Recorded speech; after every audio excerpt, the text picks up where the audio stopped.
Well, we want to welcome everyone. This is our first cohort meeting where we have invited all cohorts. So 1 through 4 are joining us today. I am going to turn it over to Megan Welter for a welcome, and then we will dig into our agenda today. Good afternoon, everyone. My name is Megan Welter, and I serve as Associate Commissioner of Public Education at the department here. I just want to say thank you, everyone, for being here, and thank you for the work that you're doing. I'm not going to get into it a little bit more because everybody from 3 and 4 just heard me say a lot of the same nice things, but we want to just emphasize that we hold these meetings really as a means to support all of you in this work, the work that we believe is some of the most important that's happening in the state. So we continue to want to make sure that we are here for you and are available and responsive to the needs that you have. So again, thank you for being here, and I'll turn it back over to Sandy. Thank you, Megan. As I said when we first came on, and I'll say it again for those that have just joined us, this is our first cohort meeting where we have invited all cohorts to join. We want to make sure that we are providing you with as much information. Some of it will be new to folks, some of it will be information that you've heard before.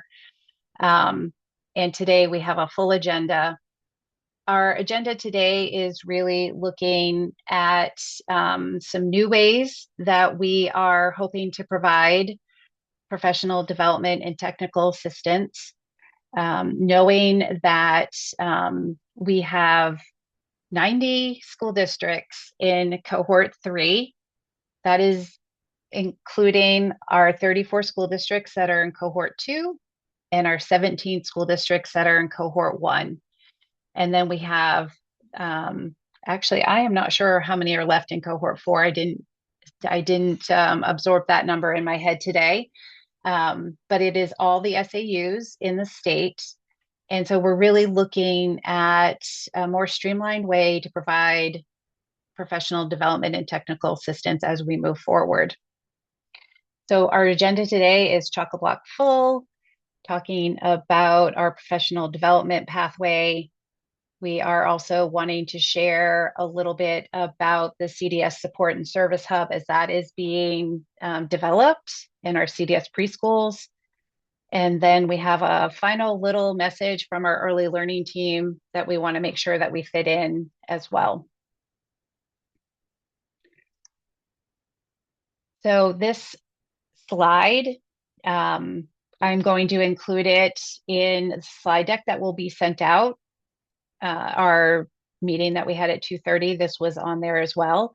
This is just a visual map of all of the cohorts 1 through 4. And then we also have a live link on this slide of all of the SAUs and which cohort they're in. So you'll all have a copy of that. And as I shared in the last meeting, we still have some school districts that had requested an extension. So we're hoping to have a final list in the next week or so. So this may be changing. I am going to turn it over to our early childhood special education consultants, Susie Perry and Julie Giacconi. And I don't believe either one of them were here for the 2:30 meeting, but I would like to share that they have been instrumental in supporting us as we are learning how early childhood special education operates as a state agency, as well as how it works when it is transitioned into a school district. And so they've been instrumental in supporting us through this transition. So I'd like to turn it over to Susie and Julie to help us walk through our new early childhood special education webpage. Hi, everybody. This is Susie and Julie. Where are you? I'm right here. Hi, everyone. All right. There you go. I'm going to share my screen, Sandy, to show off our web page. So let me pull that up here. I believe that's it. So welcome, everybody. Over the past year and a half or so, we've been layering the resources and supports for you as you're taking on the FAPE obligation. our early childhood special education webpage. I'm going to put a link in the chat there for you, I think.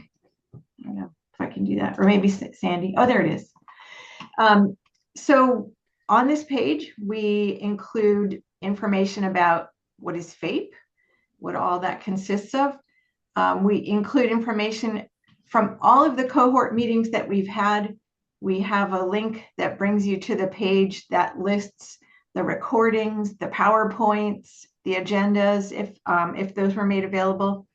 And so since the beginning, since I think April of 2024, that we've been publishing information about all of the presentations. And since we have so many, we've made a new system on here where you can actually search for specific information or a word that you're looking for. And they're all listed by date, and you can sort through the entries as well from most recent to the earliest.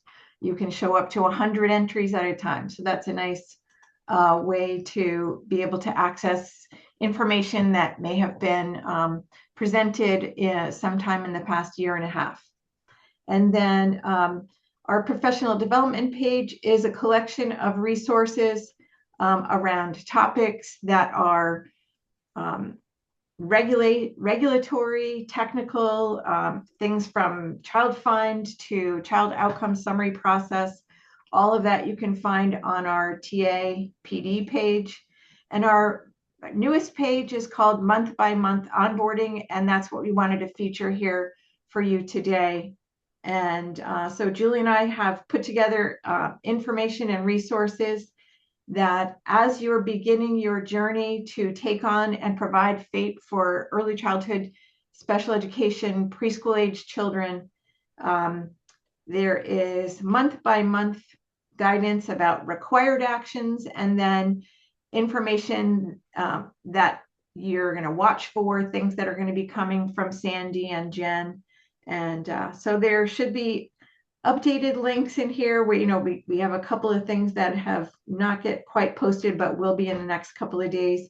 But for the most part, we have links to resources and tools, documents, and things in the order that we felt like would be most beneficial for you to learn about and get familiar with. So Julie, something to add on this? No, I think you've covered everything. This is kind of to make it easier for the SAUs in terms of things you need to do and things that are incoming that you should be expecting. So if you click across the top, it changes for each month. You can look in the future for things that you're anticipating going to be happening or things that should have already happened. And so, Sandy, did you want to walk through any of these resources specifically? And I can zoom out a little bit, I think. Well, I think what I wanted to share is that this was really developed out of the feedback that we received from cohorts 1 and 2. And then also as we were meeting with SAUs that were interested in joining cohort 3, the PD webpage is great and it's a lot of information. And I think we've worked really hard to make it searchable. So if you were looking for a specific topic, but we also recognize that it's very time consuming if you happen to miss, the every other Wednesday, 3:00 meeting, to make time in your busy schedules to go back and watch a recording. I have a whole list of recordings that I would love to watch, and I just don't have time to do it. And so we knew that we had to scaffold this down even smaller into little bite-sized chunks. And what we heard from many schools was just tell me what to do. Tell me what to do first so I can get started. I want to do this right, and I want to know what I'm doing. So this kind of, that's what inspired us to build this website in kind of like the month session across the top. So, and we completely recognize January is past, but you can go back. Hopefully most of those things you've already done, like your commitment letter and your readiness assessment. But this will also help with cohort 4, which I know many of you are here today. you can start looking at, what do I need to start with in January? What do I need? What does my school district need to look at? And so we really wanted to break this down so that you can look at each month with either by yourself, with your team, with your admin team, and or a combination of the team members that are going to be working on this with you. It could be your pre-K teachers, it could be your transportation director. There will be things in here that will help walk you through preparing for this. So that I wanted to give everyone just a little bit of deeper understanding on why we built it this way. And we would love feedback from you as this is it live now, Susie? Yes. It's live. Okay. So it wasn't live until today. So you are all going to be using this and providing us feedback on how we can improve this experience for you as well. And keep checking back because, like I said, we're adding a couple of links that we're missing and maybe redirecting to wrong pages or something like that. But we're trying to get it to be perfect for you. So that's all I have for that. I'll stop sharing and if I can figure out how. And I will start sharing again. I don't know how to stop sharing. Can you just take it away from me? Let's see here. Zoom. Yeah. Stop sharing. There we go. I got it. I was like, you have great faith in my technology ability, my technological abilities. I didn't know if you noticed, but I still have my early childhood theme-based dressing. My heart's on for Valentine's Day this weekend. I see a lot of pink on the screen. I think everybody's used to doing that. So can everyone see my screen again? Great. So I want to move forward. We are continuing with our every other week professional development / technical assistance sessions. We will be finishing this method of PD through the spring. And so this is our schedule moving forward. Prior to this meeting, we did a session on kind of school removal for children of this age and reminding everyone of the rules and regulations around that. We wanted to follow up with, we had lots of requests for like, how do we support students with challenging behavior? So we're focusing our next session on that. And then we'll be talking about itinerant service model.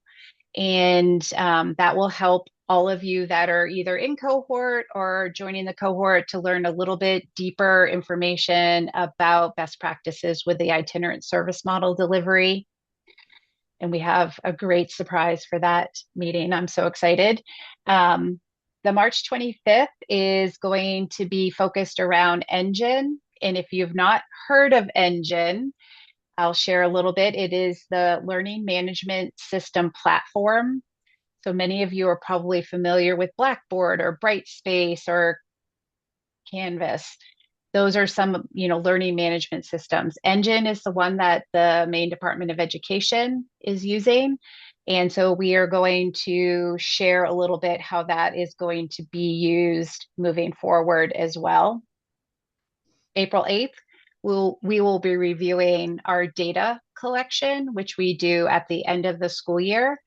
But this will be really great information for cohorts 3 and 4 to learn and understand a little bit more about the data requirements.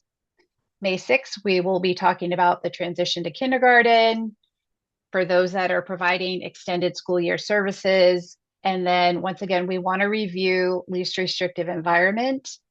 We continue to get questions about FAPE and LRE for 3 to 5 year olds. So we want to make sure that we're providing more information on that.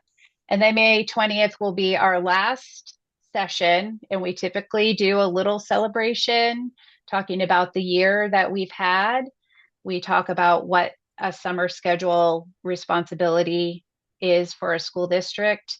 and then a little bit about the C to B transition. So that's part C, early intervention, into part B, and what that might look like in the summer as well. So that will finish up the spring.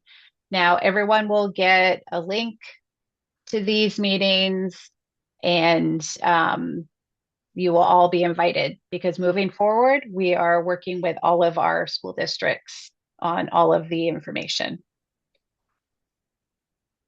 And then in the summer, what we found was we actually found that June was really hard to get folks to come. We found that the number of people who attended our cohort meetings dwindled way down, and we completely understand the month of June is filled with all kinds of activities in schools and responsibilities. So we felt like ending it in May and then providing what we have done traditionally in the summer is offering a monthly meeting to support onboarding.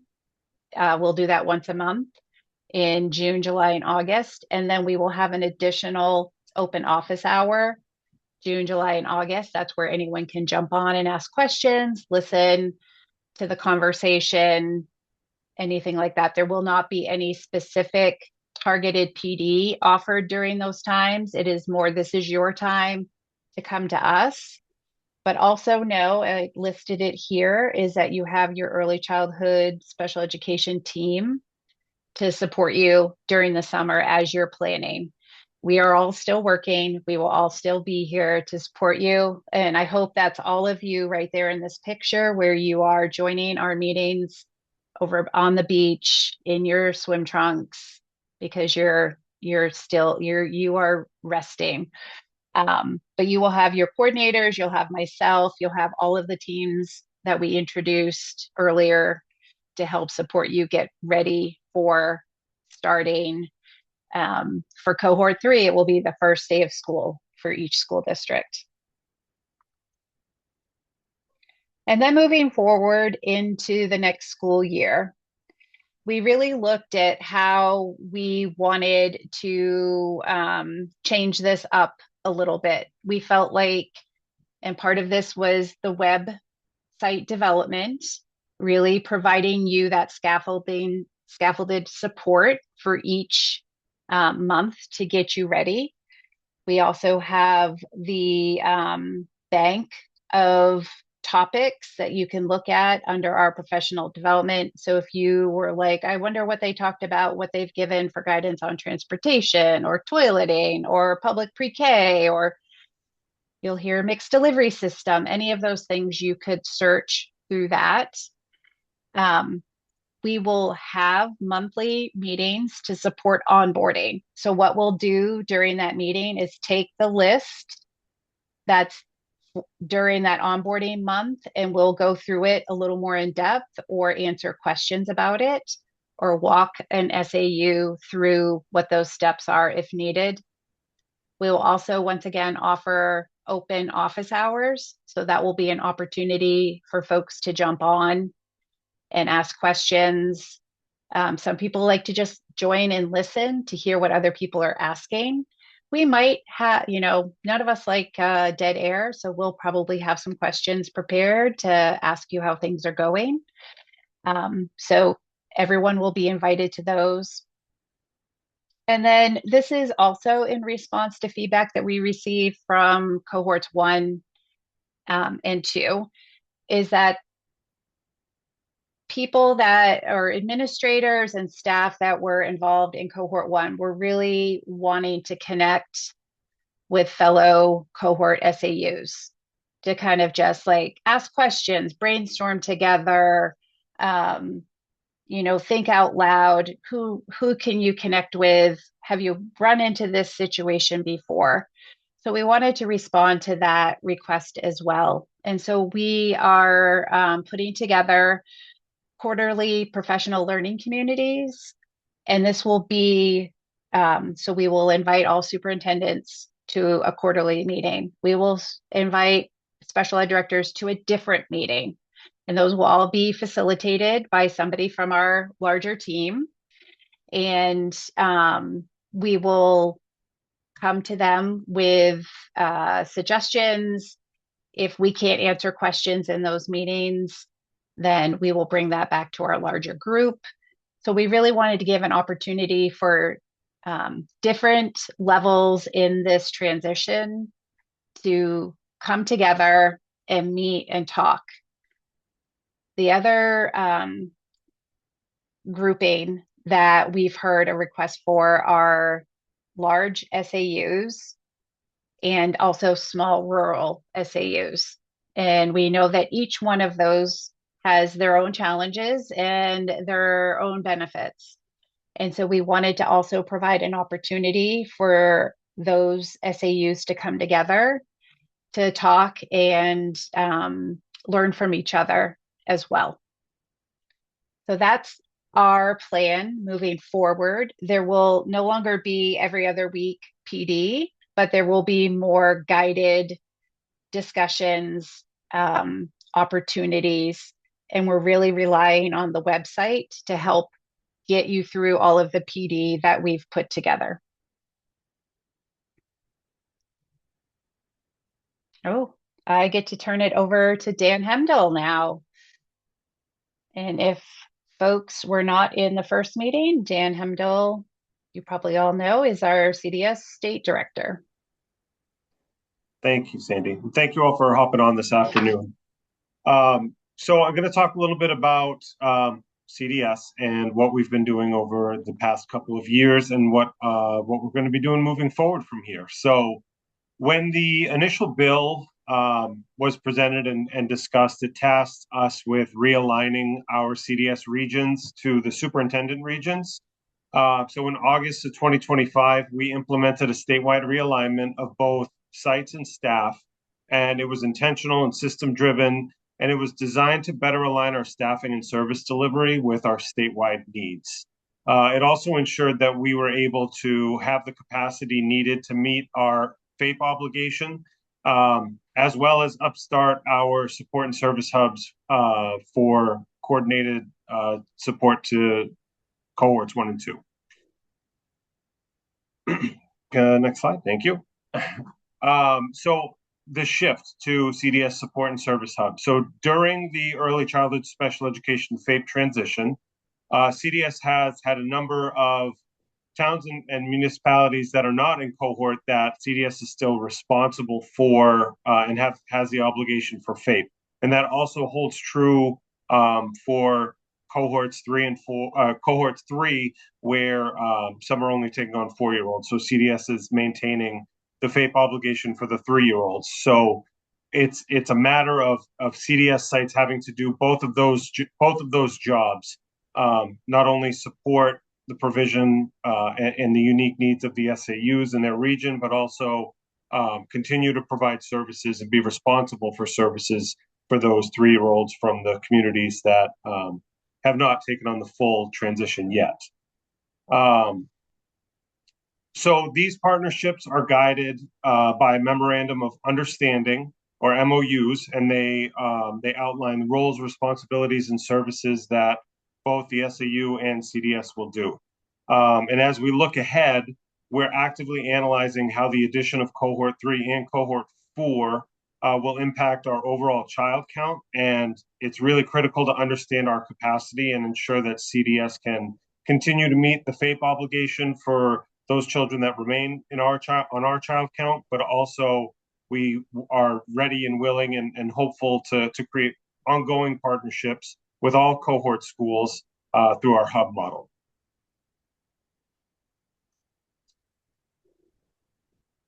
And the last slide is just talking about the MOUs in a little bit more detail. So each cohort SAU will develop an MOU with the CDS site within their region. And it'll outline what services and supports the SAU in cohort needs. We'll have monthly meetings for communication and collaboration and problem solving if something comes up. And it's individualized for each SAU. We can provide a variety of services listed here on the slide. Heather's going to talk a little bit more about the preschool programming, but that's essentially us getting a CDS classroom within one of your schools and providing services for those children. We also can provide speech, OT, PT, itinerant 282B services, both the direct instruction as well as the consultation. We can help with the paperwork side of things, so the referrals, the child find responsibilities, collaborating or writing IEPs, collaborating, writing written notices, as well as professional development, since we have been the entity that's been doing this for all those years that we have, top to bottom, a wealth of knowledge and experience with our staff that are ready and willing to help with this transition. So we're looking forward to working together, and we're excited. And Dan, correct me if I'm wrong, but we have 70% of cohort 1 and 2 SAUs are collaborating with CDS for support and service. Yeah. So cohort 1 and 2, in a variety of capacity, 70% of the SAUs in cohort have been partnering with us for a variety, whether it's direct services, whether it's setting up capacity and building capacity within the SAU with our support, tapping into our network of contracted providers. We've really developed, really good relationships with cohort 1 and cohort 2, and are excited to expand that with 3 and 4 as well. Great, thank you. And this is the best part, because these are the slides that have the best pictures of our kids in the state of Maine in our CDS preschools. And I'm going to turn it over to Heather Henderson to talk a little bit about the CDS preschools and go back. So Heather. Hello. Okay, so like Sandy said, there's some amazing pictures of students past and present, so you may recognize some students that you possibly have in K1 or 2 at this point on some of these slides. So I'm just going to give an overview about the preschools and really what we have to offer and what we do. So we have high quality early learning for children with diverse needs. So we really provide kind of an all-encompassing, specialized nurturing, developmentally appropriate early childhood education. So we serve children 3 to 5 with developmental delays and disabilities. It's a special purpose program, so we blend individualized support and high quality instruction to help each child learn and grow as they need to. The slides want to advance. It wants to get off this one. I want you to see this next child. So we function as our own CDS regional site. We are separate from CDS Reach, CDS York, so on and so forth. We really function as our own individual site. We provide high quality instruction for students. So something that we can offer is the SDI delivered in either an individual or a small group setting. Implementation of each child's IEP, however it may be written.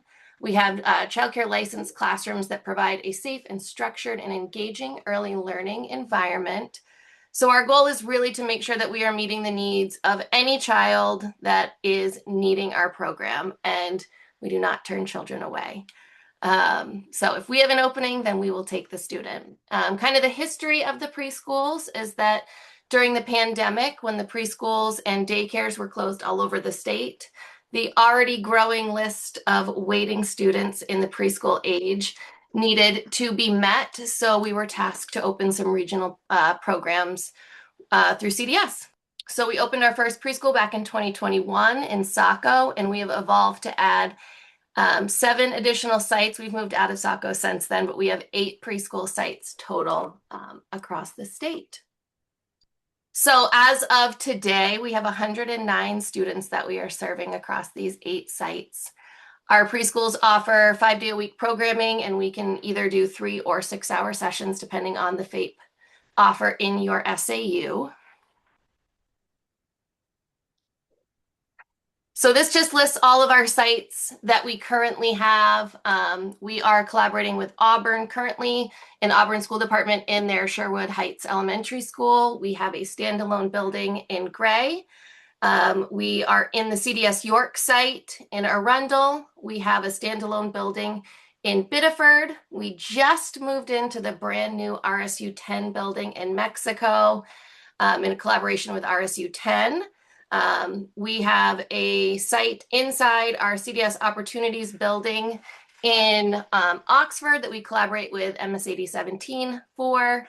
We have a site in Brewer inside our CDS Two Rivers building.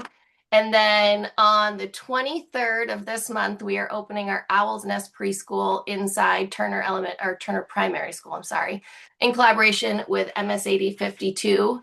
So we have all kinds of options for SAUs with placements either in an SAU or in one of our special purpose programs. So if you're interested in collaborating with us, we are open to meeting with anybody to discuss this. These collaborations are guided really by the commitment to the child's LRE. We want to maximize access to the gen ed setting when we can and it's appropriate. So the collaborations in the SAUs, that is a huge focus that we have. Anytime that we can push in or provide at minimum recess time for the students with their typically developing peers, that is what we are doing at minimum. So this is going really well. We actually just had a conversation with Auburn about times we're going to be pushing into the reg ed room with some of our students and of course their staff. So here are some of the things that we can offer within the preschools. So we can do case management, related services. We can provide the supervision to the staff and the programming provided by us, options for shared staffing at a site in your district. We are a fully staffed program, and we provide high quality evidence-based programming. Our staff are highly trained, and I think there are a lot of other options that we can talk about if your school is interested. So we focus on participation and progress and individuality. So we maintain low child to teacher ratios based on the children's unique needs, access to behavioral consultation and services when needed. Sorry. It's okay. And a commitment that no child will ever be suspended or disenrolled due to their behavior. So if there were a child that required a more specialized setting for whatever the circumstance or reason, the IEP team would guide that process to support that. This is just a super cute picture of one of our students at their graduation last year in Brewer, and our program manager there. Oops. That's okay. I think I skipped a slide. Sorry. That's okay. So all of our staff are credentialed through the Maine DOE. We have certified special ed teachers, related service providers, and ed techs. All of our ed techs are also working on, if they are currently not, becoming BHPs. We are fully vetted with criminal history background checks. This slide they just want me to hurry up. And background checks through DHHS. So we have expertise, compassion, and a commitment to helping each child reach their fullest potential. So this will be obviously sent out so people can see this. This is just some quotes that we have from past families about some of their great experiences they had within the preschools, just to highlight how much progress so many of our students have made. We also are a level 4 Rising Stars program. For people that aren't super familiar with the levels of Rising Stars, the only way you can get to a level 5 is if you are accredited, which is the only thing that is stopping us from that. It's a lot of work to do that. So that's something we will explore down the road, but we are a level 4 program, all of our sites. This is my team, myself, my 3 program managers, and my preschool operations manager. I'm sure many of you know these ladies on your screen. You've probably had several IEP meetings with them, or if they've helped you with something. And then just a thank you for listening. That's one of our classrooms in our Biddeford site. Some pictures of some of our playgrounds and more students. And then the last slide has my contact information for anybody that has any questions or would like to set up a a time to meet. Great. Thank you, Heather. You're welcome. So we are actually at the end of our presentation. I want to turn it over to Michelle and Sue from the early learning team. They have some information to share, and then we will have time for Q&A. Thank you, Sandy, and everybody. Welcome. Sue and I wanted to let everyone know that something that might really aid in in the FAPE transition is an opportunity that we are extending to everyone, and it is a community of practice that we are going to be hosting 3 community practice sessions, and then also through those communities of practice, and we're going to be developing some solution lab teams. So this is particularly for communities to really create and start that foundation for their mixed delivery system, and to try out opportunities, what works, what doesn't work. You're going to receive some technical assistance for the solution labs. There is some funding that can be used for activities that come out of some of these labs. And we wanted to let everyone in here know first that will be coming out in the newsroom. The informational session will be held on Tuesday, March 3rd. And we will make sure to send the information out when you get the slides. And, we're hoping to get a lot of communities, helping to get them connected and really just start building this web and foundation for children for, prenatal on up. Sue, do you want to add anything? I just wanted to say this is building on some of the great work that was done in the first 10 community school pilot, which was a community school model that leaned in to elementary schools supporting children from prenatal through age 10, and the transition work that was also done, but really looking at strengthening the whole early childhood ecosystem, and it will be very community centric. And I will put the link in the chat for the registration. You can watch and get a little more information in the newsroom, but for those of you who might be interested in signing up, we look forward to seeing you on March 3rd. We do have a one-pager that I'll have Jen or Sandy and her team send out for everyone. That would be great. Thank you so much for that information. I'm going to stop sharing. We're at the point in our slide deck where we are open to questions. I see that. Has anybody been monitoring the chat and or answering questions? There are some questions in the chat. Dan has answered a couple of them, but there is a fiscal question about funding, and we are greatly concerned about the funding. School districts are being told that our special education directors can take on the additional time and effort this will require. At the same time, recent documents that have been shared show districts will receive limited funding for additional teachers and administrative support. This seems to have changed from earlier discussions. Yes, so I am going to phone a friend with Barb McGowan to help us explain the guidance that was recently put out to help shape what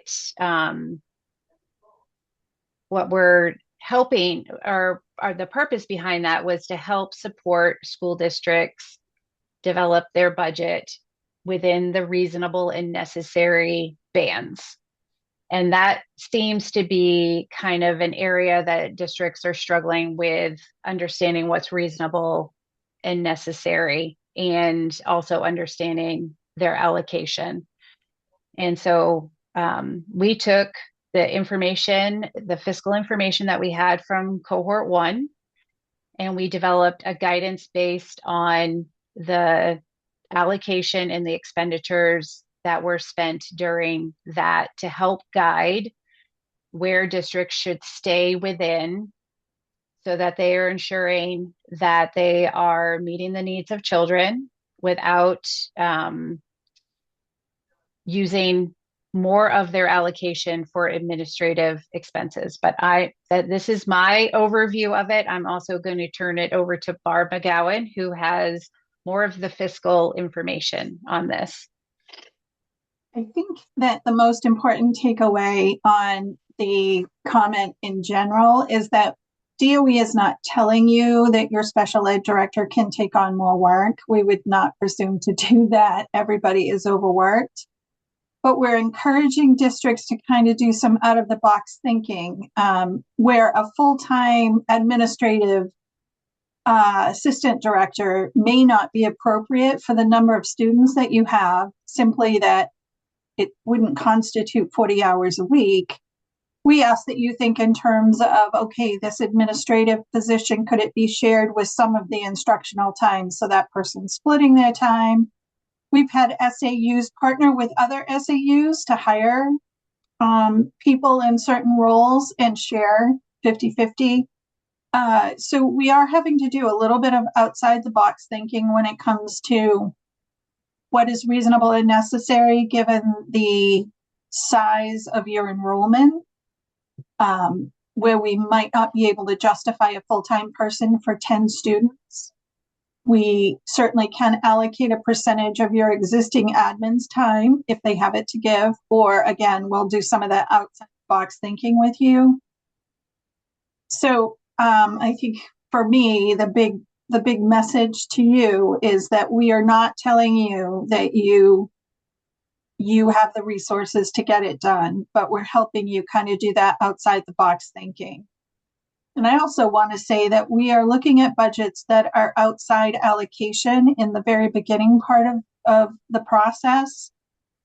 And the program team is looking at all of your IEPs, and they're coming back and they can let my team know, Sarah and I, that those are perfectly reasonable and necessary expectations.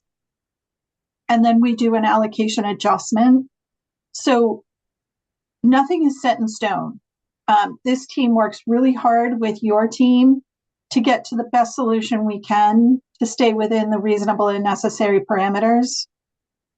I will also say, if you have unexpected growth that comes in and catches you by surprise, Sarah and I are constantly looking at your quarterly expenditures and making adjustments to meet those needs.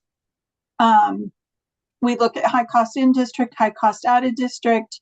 We're constantly looking at how that funding formula that is in place is performing.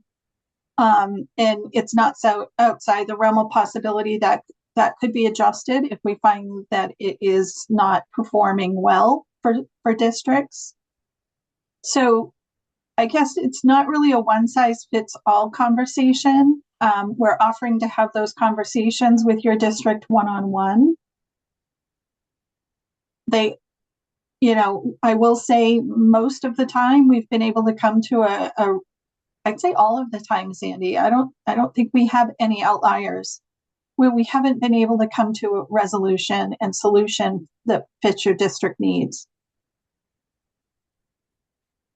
Part of the reason behind the guidance was to give you that understanding and knowledge so that when you are building that budget, you're building it within the parameters that we have seen have worked. The other thing is that we didn't want you to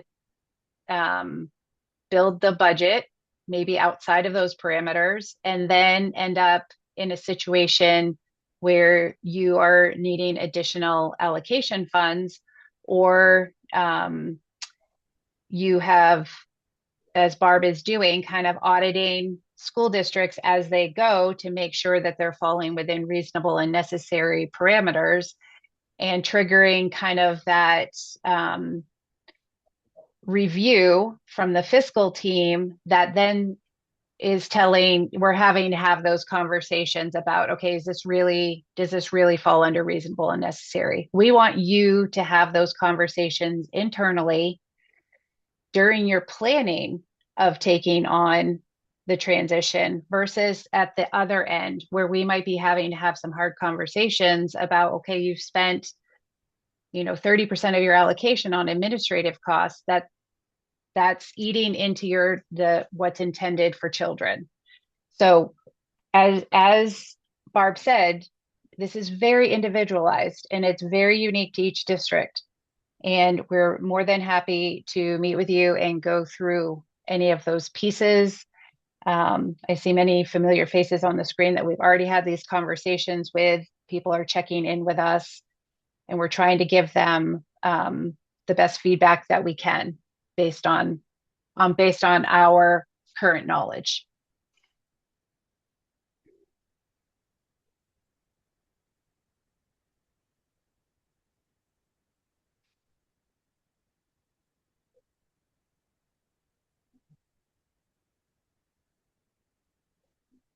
Any other questions? Any follow-up questions on the fiscal part? Oh, there is a question from Rick again on who funds the CDS preschools, CDS or the district? And this is part of the rate sheet that we have developed that the SAU would pay for those services. Once again, that is part of your allocation and would be figured in to the funds that you are receiving.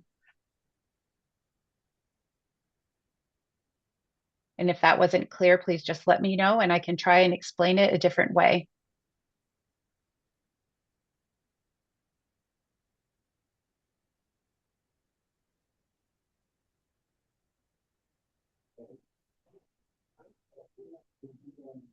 We have had to shake Paula's money tree for a couple of districts, just so you know. It's not, I don't want it to sound like DOE is setting setting the parameters, setting the mandate. We have open conversations. Sandy's team has very open conversations with your team where you can express why you feel something is reasonable and necessary.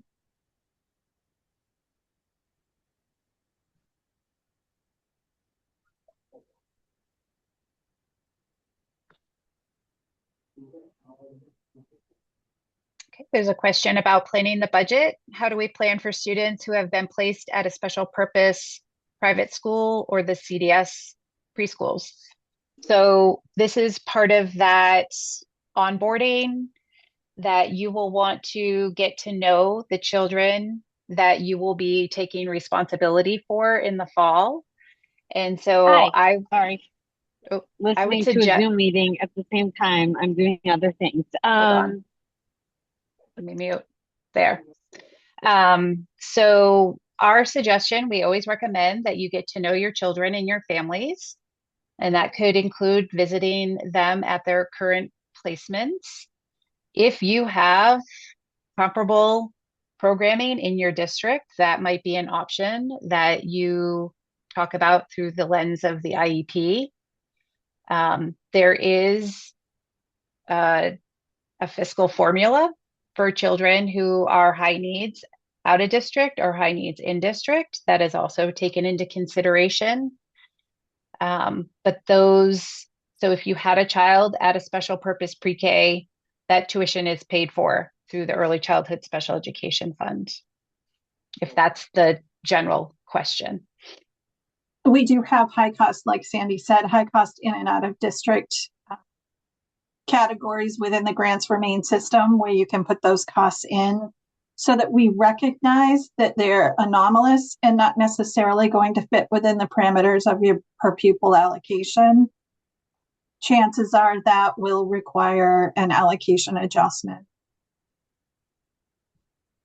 But just as with any student in a special purpose placement, you're always working towards least restrictive environment.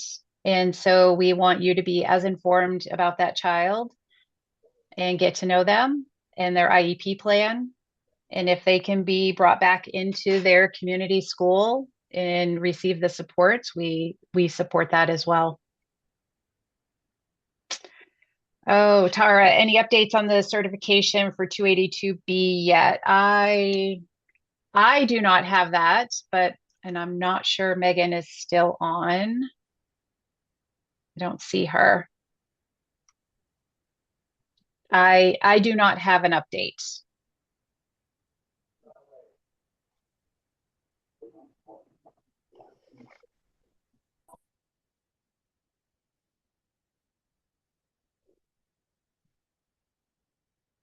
Any other questions? We have our whole team here to help answer questions that you might have.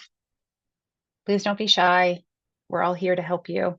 Throw them in the chat or unmute. You can ask.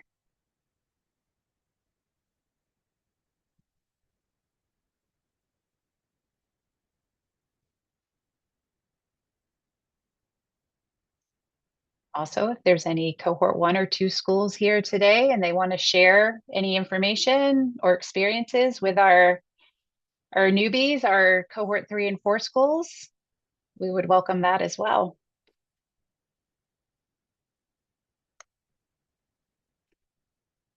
Deb, we do not have any specific budget forums. We've really tried to stay away from prescriptive budget forms, and we really are trying to stay away from being, ultimately saying yes or no. That really isn't our job. Is to make sure that it falls under, and you'll hear us say this so many times, under reasonable and necessary based on IEP student needs. And so we've received most of the budgets that we quickly review with folks are just on a typical spreadsheet.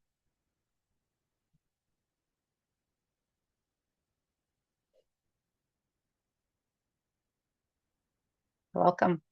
And Deb, I look forward to seeing your new school soon.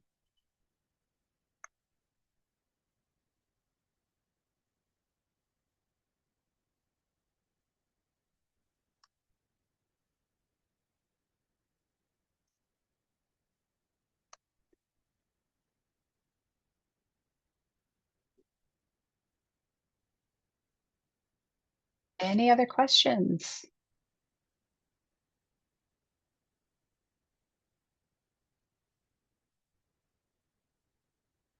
If not, I would say thank you to everyone for joining.